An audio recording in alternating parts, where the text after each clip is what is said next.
We're hearing from fallen Waycross Sergeant Kennedy Sanders' parents for the first time since the arrest of two people was announced in connection with her death. Now, back in January, a drone strike killed Sergeant Sanders and two other soldiers from Georgia.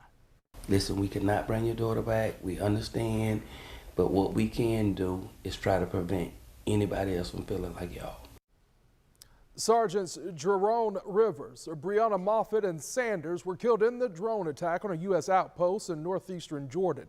Now, two men were arrested on charges that they exported sensitive technology that Iran used in the attack. That information coming from the Department of Justice. These charges today underscore that the Department of Justice will not cease in its effort to seek justice for service members who are killed and harmed overseas. And our Zach Wilcox sat down with Sergeant Sanders' parents and has a look at how they're reacting to the news. Kennedy Sanders' parents told me it's bittersweet having to turn on and off this road every day that's named after their daughter who was killed while risking her life for her country. And they told me learning that two men were arrested for the attack 11 months after it happened brings them a sense of justice, and they hope it's just the first domino to fall.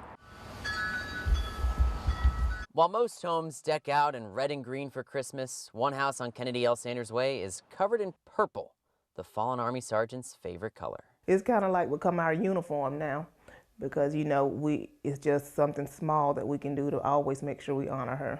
Sanders' parents, Sean and Oneida, are still coming to terms with not hearing from their daughter every day, telling them about her adventures all over the world for the Army. She had to clear land. Heavy equipment operator. Yeah, heavy equipment operator. So as a female driving big bulldozers, and they say she excelled at her job. She was really good. Sanders and two others were killed in a drone attack in January while stationed in Jordan. It's been a roller coaster of emotions, up and down, experiencing still a lot of firsts. About a week from their first Christmas without their daughter, they learned two men were arrested in connection with the attack. It's justice for all Americans because that arrest should show Americans that we are trying to prevent another child from being lost, another husband from being lost. The charges for both men have to do with the technology used in the attack, so her parents are hoping there will be more to come. We trust that they'll continue to work hard to get everybody else who's involved as well.